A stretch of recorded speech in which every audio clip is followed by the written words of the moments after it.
ಆತ medical shop ಮಾಲೀಕ. ನಿತ್ಯ ಆತನ ಬಳಿ ನೂರಾರು ಮಂದಿ ಔಷಧಿ ಖರೀದಿಸುತ್ತಿದ್ರು. ಆದರೆ ರೋಗಕ್ಕೆ ಮದ್ದು ಕೊಡ್ತಿದ್ದವನಿಗೆ ಕೊರೋನಾ ವಕ್ಕರಿಸಿದ್ದು ಇಡೀ ಗ್ರಾಮಸ್ಥರಿಗೆ ಆತಂಕ ಶುರುವಾಗಿದೆ.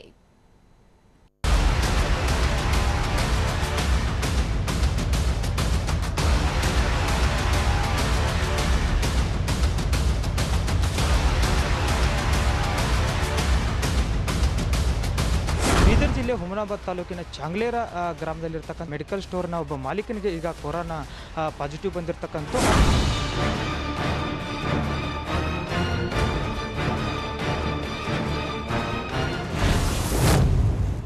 Medical shop ಮಾಲೀಕನಿಗೆ ವಕ್ಕರಿಸಿದ virus. ಔಷಧಿ ಖರೀದಿಸಿದವರಿಗೆ ಶುರುವಾಗಿದೆ ಟೆನ್ಷನ್. ಬೀದರ್ ಜಿಲ್ಲೆ ಹುಮ್ನಾಬಾದ್ ತಾಲೂಕಿನ ಮೆಡಿಕಲ್ ಶಾಪ್ ಮಾಲೀಕನಿಗೆ ಮಹಾಮಾರಿ ವಕ್ಕರಿಸಿದೆ. 3 ದಿನಗಳ ಹಿಂದೆ ಕೊರೋನಾ ಪಾಸಿಟಿವ್ ಬಂದಿದ್ದು ಮೆಡಿಕಲ್ ಶಾಪ್ ಸುತ್ತಮುತ್ತಲಿನ ಅಂಗಡಿಗಳನ್ನು ಬಂದ್ ಮಾಡಲಾಗಿದೆ. ಆದ್ರೀಗ ಮೆಡಿಕಲ್ ಶಾಪ್ನಲ್ಲಿ ಔಷಧಿ ಖರೀದಿಸಿದವರಿಗೆ ಆತಂಕ ಶುರುವಾಗಿದೆ. ಮೆಡಿಕಲ್ ಶಾಪ್ ಮಾಲೀಕರಿಗೆ ಕೊರೋನಾ ಸೋಂಕು ಹೇಗೆ ಬಂದಿದೆ ಅನ್ನೋದು ಚಿಂತೆಯಾಗಿದೆ.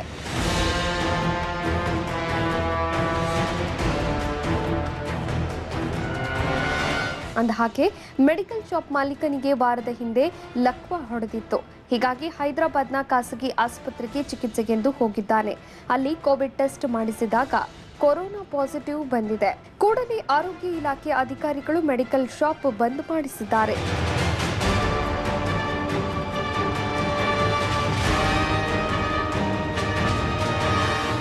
ಇನ್ನು ಮೆಡಿಕಲ್ ಶಾಪ್ ಮಾಲೀಕನ ಬಳಿ ಔಷಧಿ ಖರೀದಿಸಿದವರನ್ನು ಹಾಗೂ ಪ್ರಾಥಮಿಕ ಸಂಪರ್ಕಿತರನ್ನ ಪತ್ತೆ ಹಚ್ಚಲು ಆರೋಗ್ಯ ಇಲಾಖೆ ಮುಂದಾಗಿಲ್ಲ. ಕೇವಲ ಮೆಡಿಕಲ್ ಶಾಪ್ನಲ್ಲಿ ಕೆಲಸ ಮಾಡುತ್ತಿದ್ದ ಯುವಕನನ್ನು ಮಾತ್ರ ಕ್ವಾರಂಟೈನ್ಗೆ ಒಳಪಡಿಸಲಾಗಿದೆ. ಹೀಗಾಗಿ ಆರೋಗ್ಯ ಇಲಾಖೆ ಅಧಿಕಾರಿಗಳ ವಿರುದ್ಧ ಸ್ಥಳೀಯರು ಆಕ್ರೋಶ ವ್ಯಕ್ತಪಡಿಸಿದ್ದಾರೆ.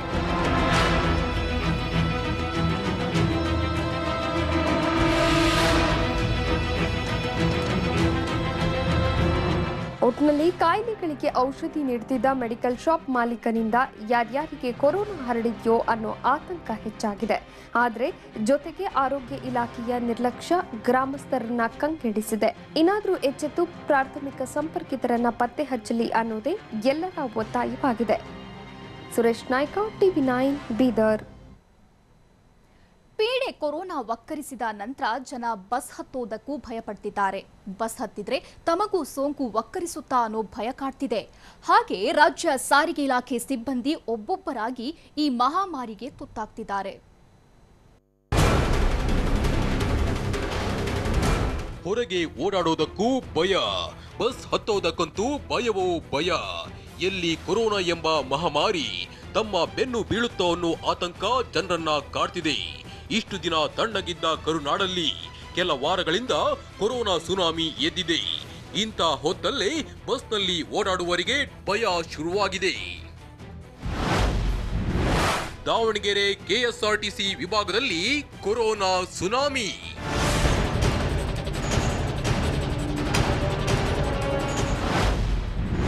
ಸಾರಿಗೆ ಇಲಾಖೆಯ 14 ಸಿಬ್ಬಂದಿಗೆ ಸೋಂಕು.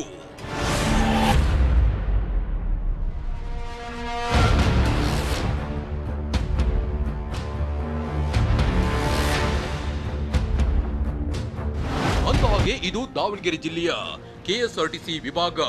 1265 ಸಿಬ್ಬಂದಿ ಕಾರ್ಯನಿರ್ವಹಿಸುತ್ತಿದ್ದಾರೆ. ಈ ಹಿಂದೆ ಶಿವಮೊಗ್ಗ ಕೂಡ ಇದೇ ವಿಭಾಗಕ್ಕೆ ಸೇರಿತ್ತು. ಅದು ಪ್ರತ್ಯೇಕವಾಗಿ ದಾವಣಗೆರೆ ಹಾಗೂ ಚಿತ್ರದುರ್ಗ ಸೇರಿ ಒಂದು ವಿಭಾಗ ಅಂತ ವಿಂಗಡಿಸಲಾಗಿದೆ. ನಿತ್ಯ ನೂರಾರು ಬಸ್ಗಳು ಇಲ್ಲಿ ಸಂಚಾರ ಮಾಡ್ತವೆ. 45% ಬಸ್ಗಳು ಬೆಂಗಳೂರಿಗೆ ಸಂಚರಿಸುತ್ತವೆ. ಆದ್ರೆ ಲಾಕ್ಡೌನ್ ನಿಂದ ಸಾರಿಗೆ ಇಲಾಖೆಗೆ ಭಾರಿ ನಷ್ಟ ಸಂಭವಿಸಿದೆ. ಬಸ್ನಲ್ಲಿ 30 ಸೀಟ್ ಮಾತ್ರ ಹಾಕಬೇಕು ಅಂತ ನಿಯಮ ಹೊರಡಿಸಲಾಗಿದೆ. ಇಷ್ಟು ಕೇರ್ ತಗೊಂಡ್ರು ದಾವಣಗೆರೆ ಜಿಲ್ಲಾ ವಿಭಾಗದ ಸಿಬ್ಬಂದಿಗೆ ಸೋಂಕು ಅಂಟಿಕೊಳ್ತಿದೆ. ವಾರದ ಹಿಂದೆ ಇಲ್ಲಿನ ಡಿಪೋ ಮೆಕ್ಯಾನಿಕ್ಗೆ ಮೊದಲು ಸೋಂಕು ಕನ್ಫರ್ಮ್ ಆಗಿತ್ತು. ಇವರ ಸಂಪರ್ಕದಲ್ಲಿದ್ದ 4 ಚಾಲಕರಿಗೆ ಸೋಂಕು ವಕ್ಕರಿಸಿತ್ತು. ಅಲ್ಲದೆ ಹೊನ್ನಾಳಿ ಡಿಪೋದಲ್ಲಿ ಸೇವೆ ಸಲ್ಲಿಸುತ್ತಿದ್ದ 6 ಜನಕ್ಕೆ ಸೋಂಕು ಕಾಣಿಸಿಕೊಂಡಿತ್ತು. ಹೀಗೆ ಇಲ್ಲಿ ತನಕ ದಾವಣಗೆರೆ ವಿಭಾಗದಲ್ಲಿ 14 KSRTC ಸಿಬ್ಬಂದಿಗೆ ಸೋಂಕು ತಗುಲಿದೆ. ಇವರ ಸಂಪರ್ಕಕ್ಕೆ ಬಂದಿದ್ದ 34 ಜನರನ್ನ ಕ್ವಾರಂಟೈನ್ ಮಾಡಲಾಗಿದೆ. ಕೊರೋನಾದೇನು ನಮಗೇನು ಭಯ ಇಲ್ಲ ಸರ್. ಆದರೂ ದೇವ್ರ ಮೇಲೆ ಭಾರ ಹಾಕಿ ಓಡಾಡ್ತಾ ಇದ್ದೀವಿ ಸರ್. ಬಸ್ಸಿಗೆ 30 ಜನ ಸರ್. 30 ಜನ ಅಷ್ಟೇ ಸರ್. 32 ಅಷ್ಟೇ. 30 ಜನ ಅಲ್ಲ ಅಷ್ಟು ಸರ್. ಇರೋದೊಂದು ದಿವಸ ಹೋಗೋದೊಂದು ದಿವಸ ಧೈರ್ಯ ಡ್ಯೂಟಿ ಮಾಡ್ತಾ ಇದ್ದೀವಿ ಸರ್ ಅಷ್ಟೇ. ಒಟ್ಟು ಸೇವೆ ಮಾಡಬೇಕು, ಸೇವೆ ಮಾಡ್ತೀವಿ ಸರ್. ಕರೋನಾಕ್ಕಂತೂ ನಾವು ಹೆದರ್ತಿಲ್ಲ ಸರ್.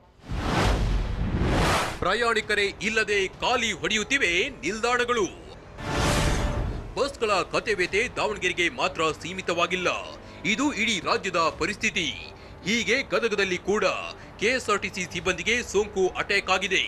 ಗದಗ ಜಿಲ್ಲೆಯ ಲಕ್ಷ್ಮೇಶ್ವರ ತಾಲೂಕಿನಲ್ಲಿ ಬರೋಬ್ಬರಿ 11 ಮಂದಿ ಕೆಎಸ್ಆರ್ಟಿಸಿ ಚಾಲಕರು, ಕಂಡಕ್ಟರ್ಸ್ಗೆ ಸೋಂಕು ದೃಢವಾಗಿದೆ.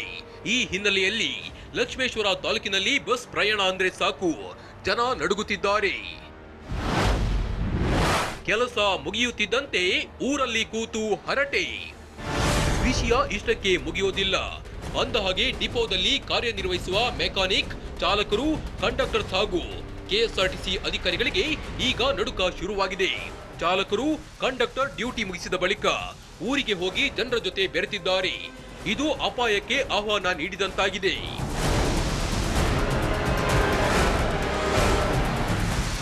ಒಟ್ಟಲ್ಲಿ ಸಂಕಷ್ಟದ ಕಾಲದಲ್ಲೂ ಕಾರ್ಯನಿರ್ವಹಿಸುತ್ತಿರುವ ಸಾರಿಗೆ ಸಂಸ್ಥೆ ಸಿಬ್ಬಂದಿಗೆ ನೆಮ್ಮದಿಯೇ ಇಲ್ಲವಾಗಿದೆ.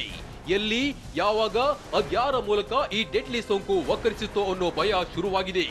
ಈ ಭಯ ಮತ್ತು ಆತಂಕ ಮುಂದಿನ ದಿನಗಳಲ್ಲಿ ಇನ್ನಷ್ಟು ಹೆಚ್ಚಾಗುವ ಸಾಧ್ಯತೆ ಇದೆ. ಹೀಗಾಗಿ ಸರ್ಕಾರ ಮತ್ತು ಅಧಿಕಾರಿ ವರ್ಗ ಈ ವಿಚಾರವನ್ನ ಗಂಭೀರವಾಗಿ ಪರಿಗಣಿಸಿ ಸಾರಿಗೆ ಸಂಸ್ಥೆ ಸಿಬ್ಬಂದಿ ಸೋಂಕಿಗೆ ತುತ್ತಾಗದಂತೆ ಕಾಪಾಡಬೇಕಿದೆ. ದಾವಣಗೆರೆಯಿಂದ ಬಸವರಾಜ್ ಜೊತೆ ಸಂಜೀವ್, TV9 ಗದಗ.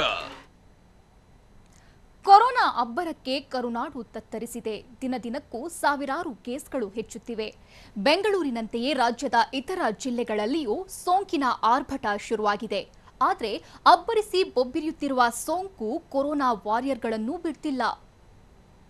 ದಿನೇ ದಿನೇ ಕೊರೋನಾ ವಾರಿಯರ್ಸ್ಗೂ ಕೂಡ ಕೊರೋನಾ ಸೋಂಕು ತಗುಲ್ತಾ ಇರುವಂಥದ್ದು. ಅವರ ಬಳಿ ಪರೀಕ್ಷೆ ಮಾಡಿಸಿಕೊಂಡಂತ ಸಾಕಷ್ಟು ಗರ್ಭಿಣಿಯರಿಗೆ ಆತಂಕ ಎದುರಾಗಿದೆ. ಕೊರೋನಾ ಸೋಂಕು ವಾರಿಯರ್ಸ್ ಅನ್ನ ಬಿಟ್ಟು ಬಿಡದೆ ಕಾಡ್ತಿದೆ. ಸಂಕಷ್ಟ ಕಾಲದಲ್ಲಿ ಜೀವನ ಹಾಗೂ ಜೀವ ಎರಡನ್ನ ಲೆಕ್ಕಿಸದೆ ದೇಶಕ್ಕಾಗಿ, ನಾಡಿಗಾಗಿ ದುಡಿಯುತ್ತಿದ್ದಾರೆ. ಆದರೆ ಕೊರೋನಾ ಸೋಂಕು ಇವರನ್ನೇ ಬಾಹುವಾಗಿ ಆವರಿಸುತ್ತಿದೆ. ಇದೇ ರೀತಿ ಸಾಂಸ್ಕೃತಿಕ ನಗರಿಯಲ್ಲೂ ಕೊರೋನಾ ವಾರಿಯರ್ಸ್ಗೆ ಆತಂಕ ಎದುರಾಗಿದೆ.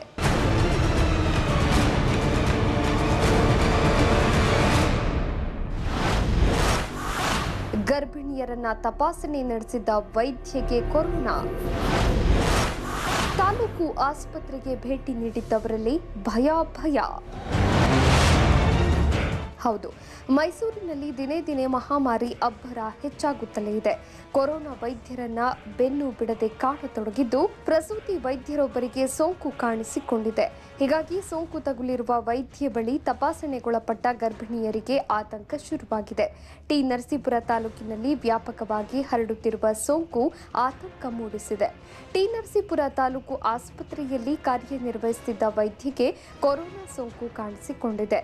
ಇದರಿಂದ ತಾಲೂಕು ಆಸ್ಪತ್ರೆಗೆ ಬಂದಿದ್ದವರಿಗೆ ಭಯ ಶುರುವಾಗಿದೆ. ಅದರಲ್ಲೂ ವೈದ್ಯ ಬಳಿ 10 ಗರ್ಭಿಣಿಯರು ತಪಾಸಣೆಗೊಳಗಾಗಿದ್ರು ಎನ್ನಲಾಗ್ತಿದೆ. ಹೀಗಾಗಿ ತಪಾಸಣೆ ಮಾಡಿಸಿಕೊಂಡಿದ್ದ ಗರ್ಭಿಣಿಯರಿಗೆ ಡೆಡ್ಲಿ ಸೋಂಕಿನ ಭೀತಿ ಎದುರಾಗಿದೆ. ಕೊರೋನಾ ವಾರಿಯರ್ಸ್ಗೂ ಕೂಡ ಕೊರೋನಾ ಸೋಂಕು ತಗುಲ್ತಾ ಇರುವಂತದ್ದು. ಅದರಲ್ಲೂ ಕೂಡ ಪ್ರಸೂತಿ ವೈದ್ಯರೊಬ್ಬರಿಗೆ ಕೊರೋನಾ ತಗುಲಿರುವಂತದ್ದು. ಈಗಾಗಲೇ ಸಾಕಷ್ಟು ಗರ್ಭಿಣಿಯರಿಗೆ ಆತಂಕ ಎದುರಾಗಿರುವಂತದ್ದು. ಅವರ ಬಳಿ ನೂರಾರು ಜನ ಗರ್ಭಿಣಿಯರು ತಪಾಸಣೆಗೊಳಪಡಿಸಿದ್ದಾರೆ. ತಪಾಸಣೆಗೆ ಹೋದಂತ ಸಂದರ್ಭದಲ್ಲಿ ಸಾಕಷ್ಟು ಅವ್ರನ್ನ ಹತ್ತಿರದಿಂದ ಕೂಡ ವೈದ್ಯರು ಪರೀಕ್ಷೆ ನಡೆಸಿರುವಂತದ್ದು. ಈಗ ಅವರ ಬಳಿ ಪರೀಕ್ಷೆ ಮಾಡಿಸಿಕೊಂಡಂತ ಸಾಕಷ್ಟು ಗರ್ಭಿಣಿಯರಿಗೆ ಆತಂಕ ಎದುರಾಗಿದೆ. ಇನ್ನು ವೈದ್ಯರಿಗೆ ಈ ಡೆಡ್ಲಿ ಸೋಂಕು ತಗುಲಿದ್ದು ಹೇಗೆ ಅನ್ನೋದೇ ಯಕ್ಷ ಪ್ರಶ್ನೆಯಾಗಿದೆ.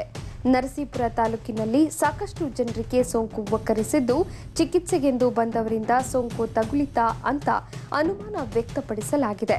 ಆದರೆ ಸೋಂಕಿನ ಪಕ್ಕಾ ಮೂಲ ಯಾವುದು ಅನ್ನೋದನ್ನ ಅಧಿಕಾರಿಗಳು ಇನ್ನಷ್ಟೇ ಪತ್ತೆ ಹಚ್ಚಬೇಕಿದೆ.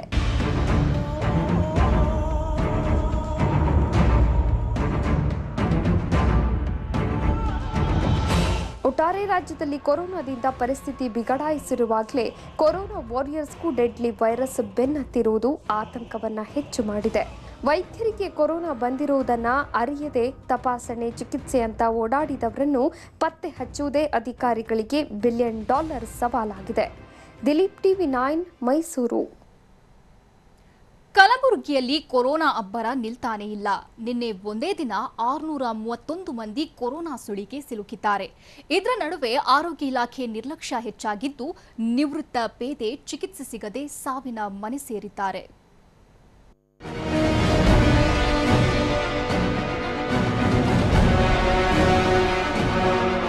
ಕಲಬುರಗಿ ಜಿಲ್ಲೆಯಲ್ಲಿ ಕ್ರೂರಿಯ ನಾಗಾಲೋಟ ನಿಲ್ತಿಲ್ಲ. ಸೋಂಕಿತರ ಸಂಖ್ಯೆ ಕಮ್ಮಿಯಾಗ್ತಿಲ್ಲ. ನಿತ್ಯ ಸಾವಿನ ಸುಳಿಗೆ ಸಿಲುಕಿ ಹಲವರು ಉಸಿರು ಚೆಲ್ತಿದ್ದಾರೆ. ನಿನ್ನೆ ಬರೋಬ್ಬರಿ 600ಕ್ಕೂ ಹೆಚ್ಚು ಮಂದಿಗೆ ಹೆಮ್ಮಾರಿ ಒಕ್ಕರಿಸಿಕೊಂಡಿದೆ. ಅದರಲ್ಲೂ ಪೊಲೀಸರಿಗೆ ಕೊರೋನಾ ಕಾಟ ಹೆಚ್ಚಾಗಿದ್ದು, ಸೂಕ್ತ ಸಮಯಕ್ಕೆ ಚಿಕಿತ್ಸೆ ಸಿಗದೆ ಜನರು ಸಾವಿನ ಕದ ತಟ್ಟುತ್ತಿದ್ದಾರೆ.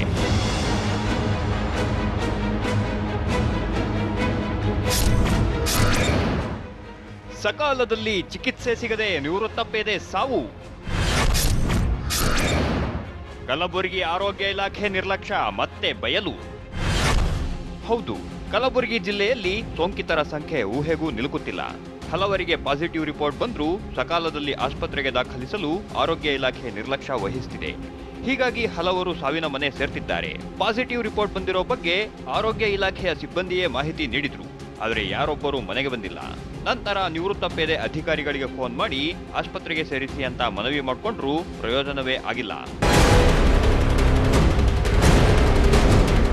ಪರಿಸ್ಥಿತಿಯ ಗಂಭೀರತೆ ಅರಿತ ನಿವೃತ್ತ ಪೇದೆಯ ಸಹೋದರ ಮಾಜಿ ಶಾಸಕ ಬಿಆರ್ ಪಾಟೀಲ್ ಮುಂದೆ ತಮ್ಮ ಸಮಸ್ಯೆ ಹೇಳಿಕೊಂಡಿದ್ದಾರೆ. ನಂತರ ಬಿಆರ್ ಪಾಟೀಲ್ ಅಧಿಕಾರಿಗಳನ್ನ ತರಾಟೆಗೆ ತೆಗೆದುಕೊಂಡಿದ್ದಾರೆ. ಬಳಿಕ ನಿವೃತ್ತ ಪೇದೆಯ ಮನೆಗೆ ಆಂಬ್ಯುಲೆನ್ಸ್ ಕಳಿಸಿದ್ದಾರೆ. ಆದರೆ ಆಸ್ಪತ್ರೆಗೆ ಕರೆದೊಯ್ಯುವಾಗಲೇ ನಿವೃತ್ತ ಪೇದೆ ಕೊನೆಯುಸಿರೆಳೆದಿದ್ದಾರೆ. 4 ದಿವಸಗಳಿಂದ ಯಾರೂ ಕೂಡ ಅವರಿಗೆ ಆಸ್ಪತ್ರೆಗೆ ಸೇರಿಸಲಿಲ್ಲ. ಪಾಪ ಅವನೇ ಮೇಲಿನ ಮೇಲೆ ಫೋನ್ ಮಾಡಿ ನನಗೆ ಕರ್ಕೊಂಡೋಗಿ ಚಿಕಿತ್ಸೆ ಕೊಡಿ ಅಂತ ಕೇಳಿದ್ರೆ, ಆಂಬುಲೆನ್ಸ್ ಕಳಿಸ್ತೀವಿ, ಇವತ್ತು ಕಳಿಸ್ತೀವಿ, ಈಗ ಕಳಿಸ್ತೀವಿ, ಈ ಥರ 4 ದಿವಸ ತಳ್ಳಿದ್ದಾರೆ. ನಾವು ಕಲಬುರಗಿ DHO ಫೋನ್ ಮಾಡಿದೆ, ಏನ್ರಿ ಈ ಥರ 4 ದಿವಸಗಳಿಂದ ಒಬ್ಬ ರೋಗಿ ಕಾಯ್ತಾ ಇದ್ದಾನೆ, ಅವನಿಗೆ ಆಸ್ಪತ್ರೆಗೆ ಸೇರಿಸಿಲ್ಲ, ನೀವು ಯಾಕೆ ಈ ಥರ ಮಾಡ್ತೀರಿ, ನೀವು ಬೇಗ ಕಳಿಸಿ ಅಂತ ಹೇಳಿದ್ಮೇಲೆ ಭಾಳ ಒತ್ತಡ ತಂದಮೇಲೆ ಅವರು ಆಂಬುಲೆನ್ಸ್ ಕಳಿಸ್ತಾರೆ. ಆಂಬುಲೆನ್ಸು ಮಧ್ಯಾಹ್ನ ಮನೆಗೆ ಬರ್ತದೆ. ಆಂಬುಲೆನ್ಸ್ನಲ್ಲಿ ಆ ರೋಗಿನ ತಗೊಂಡು ಆಸ್ಪತ್ರೆಗೆ ಸಾಗಿಸುವಾಗ ದಾರಿಯಲ್ಲಿಯೇ ಪಾಪ ಅವನು ಪ್ರಾಣ ಬಿಟ್ಟ. ಒಂದೆಡೆ ಕೊರೋನಾ ಸೋಂಕಿತರ ಸಂಖ್ಯೆ ಹೆಚ್ಚಾಗ್ತಾನೇ ಇದೆ. ಮತ್ತೊಂದೆಡೆ ಆರೋಗ್ಯ ಇಲಾಖೆಯ ನಿರ್ಲಕ್ಷ್ಯ ಸಾರ್ವಜನಿಕರನ್ನ ಚಿಂತೆಗೀಡು ಮಾಡಿದೆ. ಇನ್ನಾದರೂ ಅಮಾಯಕರ ಜೀವದ ಜೊತೆ ಚೆಲ್ಲಾಟವಾಡೋದು ಬಿಟ್ಟು ಸೂಕ್ತ ಸಮಯಕ್ಕೆ ಚಿಕಿತ್ಸೆ ನೀಡಬೇಕು ಅನ್ನೋದೇ ಸ್ಥಳೀಯರ ಆಗ್ರಹವಾಗಿದೆ. ಸಂಜಯ್, TV9 ಕಲಬುರಗಿ. ಅದು ನೂರಾರು ಭಕ್ತರು ಬರುವ ದೇವಸ್ಥಾನ. ಶ್ರಾವಣ ಮಾಸದಲ್ಲಂತೂ ಭಕ್ತಾದಿಗಳಿಂದ ಈ ದೇವಸ್ಥಾನ ತುಂಬಿ ತುಳುಕ್ತಿತ್ತು. ಆದರೆ ಆ ಪ್ರಸಿದ್ಧ ದೇವಾಲಯ ಈಗ ಸೀಲ್ ಡೌನ್ ಆಗಿದೆ. ಕಿಲ್ಲರ್ ಕೊರೋನಾ ದೇವಿಯನ್ನು ದಿಗ್ಬಂಧನದಲ್ಲಿ ಇಟ್ಬಿಟ್ಟಿದೆ. ಲಕ್ಷ್ಮೀ ಬಾರಮ್ಮ ನಮ್ಮಮ್ಮನಿ ಸೌಭಾಗ್ಯದ ಲಕ್ಷ್ಮೀ ಬಾರಮ್ಮ. ಸಂತಾನವಿಲ್ಲದವರಿಗೆ ಸಂತಾನ ಕರುಣಿಸೋ ಮಹಾತಾಯಿ, ಬೇಡಿ ಬರುವ ಭಕ್ತರಿಗೆ ಕೈ ಹಿಡಿದು ಸಲಹುವ ಕರುಣಾಮಯಿ ತುಮಕೂರಿನ ಗೊರವನಹಳ್ಳಿ ಮಹಾಲಕ್ಷ್ಮಿ.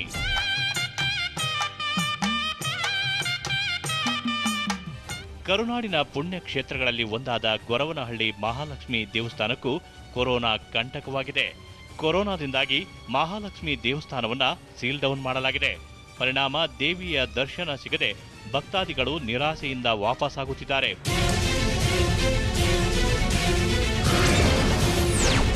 ಪೂಜಾರಿ ಪತ್ನಿಗೆ ಕೊರೋನಾ, ಗೊರವನಹಳ್ಳಿ ಮಹಾಲಕ್ಷ್ಮಿಗೆ ದಿಗ್ಬಂಧನ.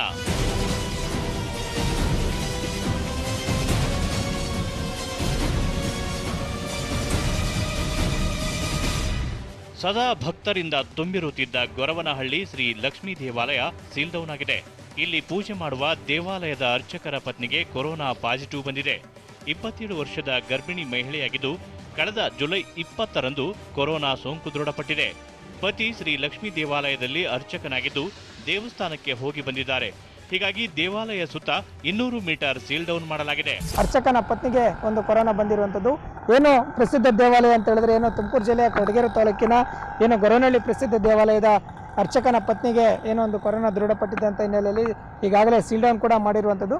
ಪ್ರಮುಖವಾಗಿ ಏನು ಕಳೆದ ಒಂದು ವಾರದ ಹಿಂದೆ ಈಕೆಗೆ ಕೊರೋನಾ ಇರುವಂಥದ್ದು ದೃಢ ಆಗುತ್ತೆ. ಜುಲೈ 20ರಂದು ದೃಢ ಆಗುತ್ತೆ. ಅಂದರೆ ಇವರು ಜುಲೈ 11ರಂದು ಕೊರೋನಾ ಟೆಸ್ಟ್ ಕೂಡ ಕೊಟ್ಟಿರ್ತಾರೆ. ಹೀಗಾಗಿ ಜುಲೈ 20ಕ್ಕೆ ಕೊರೋನಾ ಪಾಸಿಟಿವ್ ಇರುವಂಥದ್ದು ದೃಢಪಟ್ಟಿತ್ತು. ಈ ಹಿನ್ನೆಲೆಯಲ್ಲಿ ಹಲವು ದಿನಗಳಿಂದ ಕೂಡ ಈಗಾಗಲೇ ಸೀಲ್ ಡೌನ್ ಆಗಿರುವಂಥದ್ದು. ಪ್ರಮುಖವಾಗಿ ಈಗ ಶ್ರಾವಣ ಮಾಸ ಆರಂಭ ಆಗಿರುವಂಥದ್ದು. ಈ ಶ್ರಾವಣ ಮಾಸದಲ್ಲಿ ಲಕ್ಷ್ಮೀ ದೇವಸ್ಥಾನ ಬರುವಂಥ ಭಕ್ತರು ಕೂಡ ಸಾಕಷ್ಟು ಸಂಖ್ಯೆಯಲ್ಲಿ ಹೆಚ್ಚಿರ್ತಾರೆ. ಈಗಾಗಲೇ ಈ ಒಂದು ಭಕ್ತಗಣಕ್ಕೂ ಕೂಡ ಸಾಕಷ್ಟು ನಿರಾಸೆ ಮೂಡಿಸಿದೆ ಅಂತ ಹೇಳ್ಬೋದು. ಅರ್ಚಕ ಪ್ರತಿದಿನ ದೇವಸ್ಥಾನಕ್ಕೆ ಹೋಗಿ ಬಂದಿದ್ದಾರೆ. ಇದರಲ್ಲಿ ಸಾಕಷ್ಟು ಭಕ್ತರು ಕೂಡ ದೇವಾಲಯಕ್ಕೆ ಭೇಟಿ ನೀಡಿದ್ದಾರೆ. ಸದ್ಯ ಆ ಸಮಯದಲ್ಲಿ ದೇವಾಲಯಕ್ಕೆ ಭೇಟಿ ನೀಡಿದ್ದ ಭಕ್ತರಿಗೆ ಆತಂಕ ಶುರುವಾಗಿದೆ. ಜೊತೆಗೆ ಇನ್ನೇನು ಕೆಲವೇ ದಿನಗಳಲ್ಲಿ ವರಮಹಾಲಕ್ಷ್ಮಿ ಹಬ್ಬವಿದೆ. ಈ ದಿನ ಸಾವಿರಾರು ಭಕ್ತರು ಮಹಾಲಕ್ಷ್ಮಿಯ ದರ್ಶನಕ್ಕಾಗಿ ದೇವಸ್ಥಾನಕ್ಕೆ ಬರ್ತಿದ್ರು. ಆದರೆ ದೇವಸ್ಥಾನ ಸೀಲ್ ಡೌನ್ ಆಗಿರೋದ್ರಿಂದ ದೇವಿಯ ದರ್ಶನಕ್ಕೆ ಅವಕಾಶವಿಲ್ಲ. ಹೀಗಾಗಿ ಮಹಾಲಕ್ಷ್ಮಿ ಭಕ್ತರಿಗೆ ನಿರಾಸೆ ಉಂಟಾಗಿದೆ. ನಮಗೂ ಗೊತ್ತಿಲ್ದಿರ ಇಷ್ಟು ದೂರ ಬಂದು ತಾಯಿ ದರ್ಶನ ಮಾಡ್ಕೊಂಡು ಹೋಗೋಣ ಅಂತ ಆಸೆ ಇತ್ತು. ಸುಮಾರು ಜನ ಬಂದು ಹಾಗೆ ವಾಪಸ್ ಹೋಗ್ತಾ ಇದ್ದಾರೆ. ನಾವು ಇಲ್ಲಿ ಬಾಗ್ಲ ಹತ್ರನೇ ದರ್ಶನ ಮಾಡ್ಕೊಂಡು ಹೋಗ್ತಾ ಇದೀವಿ. ಶ್ರಾವಣ ಮಾಸದಲ್ಲಿ ಅತಿ ಹೆಚ್ಚು ಭಕ್ತರು ದೇವಾಲಯಕ್ಕೆ ಭೇಟಿ ನೀಡುತ್ತಿದ್ರು. ಆದ್ರೀಗ ಕೊರೋನಾದಿಂದ ಗೊರವನಹಳ್ಳಿಯ ಶ್ರೀ ಲಕ್ಷ್ಮೀ ದೇವಿ ದಿಗ್ಬಂಧನದಲ್ಲಿದ್ದಾಳೆ. ಹೀಗಾಗಿ ಸಾಕಷ್ಟು ಭಕ್ತರಿಗೆ ನಿರಾಸೆ ಮೂಡಿಸಿದೆ. ಆದಷ್ಟು ಬೇಗ ಸೀಲ್ ಡೌನ್ ತೆರವುಗೊಳಿಸಿ ದೇವಿಯ ದರ್ಶನ ಸಿಗಲಿ ಎನ್ನುವುದು ಸಹಸ್ರ ಭಕ್ತರ ಆಶಯ. ಮಹೇಶ್, TV9 ತುಮಕೂರು. ಕೊರೋನಾ ಎಲ್ಲಾ ಕಡೆ ಆರ್ಭಟಿಸುತ್ತಿದೆ. ಜನರ ಜೀವವನ್ನ ಬಲಿ ಪಡೆಯುತ್ತಿದೆ. ಹೀಗಿರಬೇಕಾದ್ರೆ ಹೊರಗಡೆ ಬರಬೇಡಿ, ಸಾಮಾಜಿಕ ಅಂತರ ಕಾಯ್ದುಕೊಳ್ಳಿ, ಸಭೆ ಸಮಾರಂಭಕ್ಕೆ ಹೋಗಬೇಡಿ ಅಂತ ಪರಿಪರಿಯಾಗಿ ಹೇಳಿದ್ರು ಜನರು ಕೇಳ್ತಾನೆ ಇಲ್ಲ. ಆದ್ರೀಗ ನೋಡಿ, ಅಜ್ಜಿಯ ಅಂತ್ಯ ಸಂಸ್ಕಾರಕ್ಕೆ ಹೋದ 24 ಮಂದಿಗೆ ಕೊರೋನಾ ಸೋಂಕು ತಗುಲಿದೆ.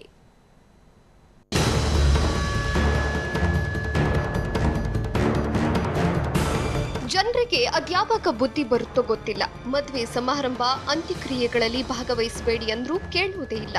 ಕೊರೋನಾ ಮಹಾಮಾರಿಯನ್ನು ಧಿಕ್ಕರಿಸಿ ಅಂತ್ಯ ಸಂಸ್ಕಾರದಲ್ಲಿ ಭಾಗಿಯಾಗ್ತಿದ್ದಾರೆ. ರಾಜಕಾರಣಿಗಳ ಜೊತೆ ಸಂಪರ್ಕದಲ್ಲಿದ್ದ ವ್ಯಕ್ತಿಯೊಬ್ಬನ 70 ವರ್ಷದ ತಾಯಿ ಉಸಿರಾಟದ ತೊಂದರೆಯಿಂದ ಮೃತಪಟ್ಟಿದ್ರು. ಈ ಅಜ್ಜಿಯ ಗಂಟಲು ದ್ರವವನ್ನ ಪರೀಕ್ಷಿಸಿದಾಗ ಕೊರೋನಾ ಸೋಂಕು ತಗುಲಿರೋದು ದೃಢಪಟ್ಟಿದೆ. ಅಂತ್ಯಕ್ರಿಯೆಯಲ್ಲಿ ಭಾಗವಹಿಸಿದವರು ಈಗ ಸಂಕಷ್ಟಕ್ಕೆ ಸಿಲುಕಿದ್ದಾರೆ. ಒಂದು ಪ್ರಕರಣ ಮಾತ್ರ ಸಾಕಷ್ಟು ಗಮನ ಸೆಳೆದಿದೆ. ಯಾವುದಂತಂದರೆ ಬಾಗಲಕೋಟೆ ಜಿಲ್ಲೆ ಗುಳೇದಗುಡ್ಡ ಪಟ್ಟಣದಲ್ಲಿ ಸುಮಾರು ಒಂದು 70 ವರ್ಷದ ವೃದ್ಧೆ ಏನು ಮೃತಪಟ್ಟಿರ್ತಾಳೆ. ಆ ವೃದ್ಧೆಯ ಮಗ ಏನು ಕೆಲವೊಂದಿಷ್ಟು ರಾಜಕೀಯ ಮುಖಂಡರ ಜೊತೆ ಒಡನಾಟ ಹೊಂದಿರ್ತಾನೆ. ಸಮಾಜಮುಖಿಯಾಗಿ ಸುಮಾರು ಜನರ ಜೊತೆ ಸಂಪರ್ಕ ಹೊಂದಿರ್ತಾನೆ. ಈ ನಿಟ್ಟಿನಲ್ಲಿ ಸುಮಾರು ಎಡವಟ್ಟನ್ನು ಮಾಡ್ಕೊಳ್ತಾರೆ. ಯಾಕಂತಂದರೆ ಸಹಜವಾಗಿ ಈ ಕೊರೋನಾ ಸಂದರ್ಭದಲ್ಲಿ ಕೋವಿಡ್ ನಿಯಮಾವಳಿ ಪ್ರಕಾರ ಅಂತ್ಯ ಸಂಸ್ಕಾರ ಮಾಡಬೇಕು, ಹೆಚ್ಚಿನ ಜನರನ್ನ ಸೇರಿಸಬಾರ್ದು ಅಂತ ಏನು ನಿಯಮವಿದೆ, ಆ ನಿಯಮವನ್ನು ಇವರು ಸಂಪೂರ್ಣವಾಗಿ ಕುಟುಂಬಸ್ಥರಾಗಿರ್ಬೋದು, ಸ್ಥಳೀಯರಾಗಿರ್ಬೋದು ಎಲ್ಲರೂ ಕೂಡ ಉಲ್ಲಂಘನೆ ಮಾಡ್ತಾರೆ. ಸಹಜ ದಿನದಲ್ಲಿ ಯಾವ ರೀತಿ ಅಂತ್ಯ ಸಂಸ್ಕಾರ ಮಾಡ್ತಾರೆ ಅದೇ ರೀತಿ ಅಂತ್ಯ ಸಂಸ್ಕಾರ ಮಾಡಿರ್ತಾರೆ. ಸುಮಾರು ನೂರಾರು ಸಂಖ್ಯೆಯಲ್ಲಿ ಜನರು ಸೇರಿರ್ತಾರೆ. ಹೌದು, ಬಾಗಲಕೋಟೆ ಜಿಲ್ಲೆ ಗುಳೇದಗುಡ್ಡ ಪಟ್ಟಣದಲ್ಲಿ 70 ವರ್ಷದ ವೃದ್ಧೆಯ ಅಂತ್ಯ ಸಂಸ್ಕಾರದಲ್ಲಿ ಕುಟುಂಬಸ್ಥರು, ಸ್ಥಳೀಯರು ಭಾಗಿಯಾಗಿದ್ರು. ಸಾಮಾನ್ಯ ದಿನಗಳಲ್ಲಿ ಅಂತ್ಯ ಸಂಸ್ಕಾರ ಮಾಡುವಂತೆ ಕೊರೋನಾ ದಿನಗಳಲ್ಲೂ ಮಾಡಿದ್ದಾರೆ. ಕೋವಿಡ್ ನಿಯಮ ಉಲ್ಲಂಘಿಸಿ ಅಂತ್ಯ ಸಂಸ್ಕಾರ ಮಾಡಿದ ಎಡವಟ್ಟಿನಿಂದ ಒಟ್ಟು 24 ಜನರಿಗೆ ಕೊರೋನಾ ಸೋಂಕು ತಗುಲಿದೆ. ವೃದ್ಧೆ ಅಂತ್ಯ ಸಂಸ್ಕಾರದ ದಿನ ಭಾಗವಹಿಸಿದ ಕುಟುಂಬಕ್ಕೂ ಸಂಚಕಾರ ಬಂದಿದೆ. ವೃದ್ಧೆಯ ಮಕ್ಕಳು, ಮೊಮ್ಮಕ್ಕಳು, ಸೊಸೆಯಂದಿರು ಎಲ್ಲರೂ ಸೇರಿ ಬರೋಬ್ಬರಿ 7 ಜನರಿಗೆ ಸೋಂಕು ವಕ್ಕರಿಸಿದೆ. ಇವರೊಂದಿಗೆ ಸಂಬಂಧಿಕರು, ನೆರೆಹೊರೆಯವರು ಕೂಡ ಭಾಗವಹಿಸಿದ್ರು. ಅಂತ್ಯ ಸಂಸ್ಕಾರದಲ್ಲಿ ಭಾಗಿಯಾದ ಒಟ್ಟು 24 ಜನರಿಗೆ ಸೋಂಕು ತಗುಲಿದ್ದು ಎಲ್ಲರೂ ಈಗ ತಾವೇ ಮಾಡಿದ ಎಡವಟ್ಟಿನಿಂದ ಕೋವಿಡ್ ಆಸ್ಪತ್ರೆ ಸೇರುವಂತಾಗಿದೆ. ಸದ್ಯದ ಮಟ್ಟಿಗೆ ಈ ಒಂದು ಪ್ರಕರಣದಲ್ಲಿ ಒಟ್ಟು 24 ಜನರಿಗೆ ಕೊರೋನಾ ವಕ್ಕರಿಸಿದೆ. ಸುಮಾರು 55 ಜನರನ್ನ ಇನ್ನೂ ಕ್ವಾರಂಟೈನ್ ಮಾಡಿದ್ದಾರೆ. ಇನ್ನೂ ಹೆಚ್ಚಿನ ಜನರನ್ನ ಗಂಟಲು ದ್ರವವನ್ನು ತೆಗೆದು ಪರೀಕ್ಷೆಗೆ ಕಳಿಸುವುದು ಬಾಕಿ ಇದೆ. ಆ ನಿಟ್ಟಿನಲ್ಲಿ ಇದರಲ್ಲಿ ಇನ್ನೂ ಹೆಚ್ಚಿನ ಜನರಿಗೆ ಕೊರೋನಾ ಕಂಡು ಬರೋದು ಕೂಡ ಸಾಧ್ಯತೆ ಇದೆ ಅನ್ನೋ ಒಂದು ಮಾತನ್ನ ಈಗಾಗಲೇ ಅಧಿಕಾರಿಗಳು ಹೇಳ್ತಾ ಇರುವಂಥದ್ದು. ಒಟ್ಟಿನಲ್ಲಿ ಜನರ ಮಾಡುವಂಥ ಎಡವಟ್ಟು ಮತ್ತು ಪ್ರಮಾದದಿಂದ ಸಾಕಷ್ಟು ಸಂಖ್ಯೆಯಲ್ಲಿ ಬಾಗಲಕೋಟೆ ಜಿಲ್ಲಾದ್ಯಂತ ಕೊರೋನಾ ಸಂಖ್ಯೆ ಏರ್ತಾನೆ ಹೋಗ್ತಾ ಇರೋದು ನಿಜವಾಗ್ಲೂ ವಿಪರ್ಯಾಸ ಅಂತಲೇ ಹೇಳ್ಬೋದು. ಸತ್ಯವೃತ್ತಿಯ ಅಂತ್ಯ ಸಂಸ್ಕಾರ ಪ್ರಕರಣಕ್ಕೆ ಸಂಬಂಧಿಸಿದಂತೆ ಒಟ್ಟು 55 ಜನರನ್ನ ಕ್ವಾರಂಟೈನ್ ಮಾಡಲಾಗಿದೆ. ಅಲ್ಲದೆ ಇನ್ನೂ ಸಾಕಷ್ಟು ಜನರ ಗಂಟಲ ದ್ರವ ಕಳಿಸಬೇಕಿದೆ. ಆ ಬಳಿಕ ಇನ್ನೆಷ್ಟು ಜನರಿಗೆ ಕೊರೋನಾ ವಕ್ಕರಿಸುತ್ತೋ ಗೊತ್ತಿಲ್ಲ. ಹೀಗಾಗಿ ಇನ್ನು ಮುಂದೆ ಯಾರೇ ಮೃತಪಟ್ಟರೂ ಸ್ಥಳೀಯ ಆಡಳಿತ ಗಮನಕ್ಕೆ ತರಬೇಕು. ಅಂತ್ಯ ಸಂಸ್ಕಾರದಲ್ಲಿ ಯಾರೆಲ್ಲ ಭಾಗಿಯಾದರೋ ಅವರೆಲ್ಲರೂ ಖುದ್ದಾಗಿ ಪರೀಕ್ಷೆಗೆ ಹಾಜರಾಗಬೇಕು ಅಂತ ಅಧಿಕಾರಿಗಳು ತಿಳಿಸಿದ್ದಾರೆ. ಅಂತ್ಯ ಸಂಸ್ಕಾರದಲ್ಲಿ ಪಾಲ್ಗೊಂಡವರು ಯಾರ್ಯಾರಿದ್ದೀರಿ ಸ್ವಯಂಕೃತವಾಗಿ ಬಂದು ಕ್ವಾರಂಟೈನ್ ಆಗಬೇಕು. ಈ ಸೋಂಕನ್ನು ನಿಯಂತ್ರಿಸಬೇಕಾದ್ರೆ ತಾವೇ ಸ್ವಯಂಕೃತವಾಗಿ ಕ್ವಾರಂಟೈನ್ ಆಗಿ ಗುಳಗುಡ್ಡ ಇತರೆ ಜನರ ಆರೋಗ್ಯ ದೃಷ್ಟಿಯಿಂದ ತಾವು ಕ್ವಾರಂಟೈನ್ ಆಗಬೇಕು. ಎಲ್ಲರೂ ಬಂದು ಕ್ವಾರಂಟೈನ್ ಆಗಂತ ಹೇಳ್ತೀವಿ. ಏನೇ ಇದ್ರೂ ಜನರು ತಾವೇ ಮಾಡಿಕೊಂಡ ಎಡ್ವಟ್ಟಿನಿಂದ ಬಾಗಲಕೋಟೆ ಜಿಲ್ಲೆಯಲ್ಲಿ ಕೊರೋನಾ ಸೋಂಕಿತರ ಸಂಖ್ಯೆ ದುಪ್ಪಟ್ಟಾಗಿದೆ. ಇನ್ನಾದರೂ ಜನರು ಕೊರೋನಾ ಬಗ್ಗೆ ಎಚ್ಚೆತ್ತುಕೊಂಡು ಕೊರೋನಾ ನಿಯಂತ್ರಣಕ್ಕೆ ಸಹಕರಿಸೋ ಅಗತ್ಯವಿದೆ. ರವಿಮುಖಿ, TV9 ಬಾಗಲಕೋಟೆ. ಇದು ಇವತ್ತಿನ corona hotspot TV9 ground report. ನಿರಂತರ ಸುದ್ದಿಗಾಗಿ ನೋಡ್ತಾ ಇರಿ TV9.